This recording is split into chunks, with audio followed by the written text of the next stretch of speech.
China's growth target, probably the most focused on number at the two sessions. It's as if the economy was a car and we pay all this attention to the speedometer, less to the engine of the car, the road signs, the bumps, and even the wind direction. So having covered the Chinese economy and markets for the past 17 years, I know how challenging it is to get a full picture of this vast, complex, and fast-changing economy. So who do you believe? The doom and gloom naysayers? The China bulls? How do you separate spin from fact? How do you get the complete picture?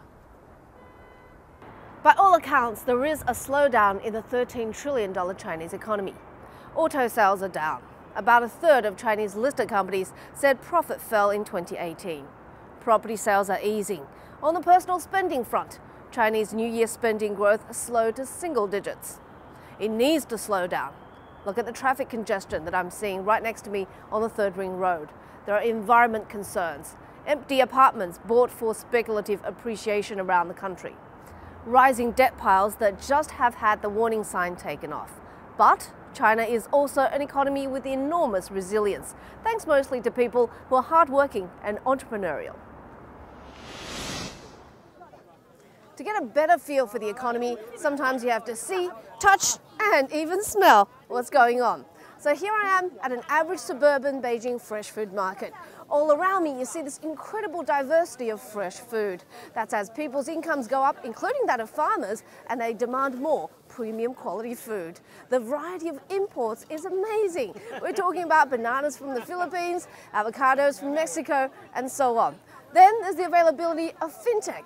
With your mobile, you can pay by Alipay, WeChat Pay, and now the latest addition, Bank of China payments.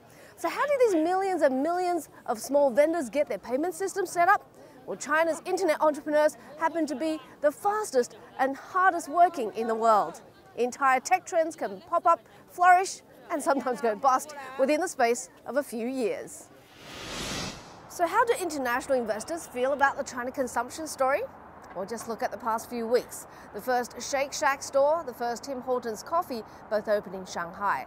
The first Lego flagship store was unveiled in Beijing, where I saw massive queues and red-hot demand for the sets created for the Chinese market. It's no wonder that AmCham's 2019 Business Climate Survey showed middle-class consumption is seen as the strongest reason for investing in this market. Yes, we are hearing about layoffs at internet companies in manufacturing, but there are also reports of tight labor conditions in lower-end services. And the policy response has been swift. The government has announced the priority is stabilizing jobs. There are government measures to boost training, incentivize companies to hire, subsidies for people to start businesses, increased unemployment benefits, and tax deductions so people have more disposable income. Aside from throwing money at the economy, many ties are being loosened to release vitality.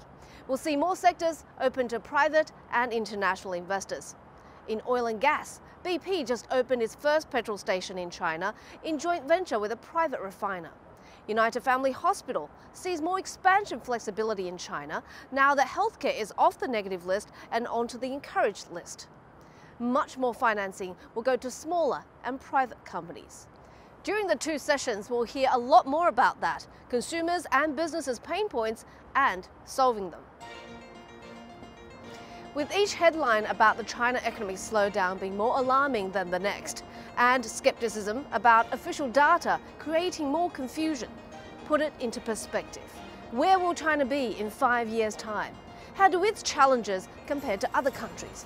It pays to take one's eyes off the speedometer and look at the road ahead.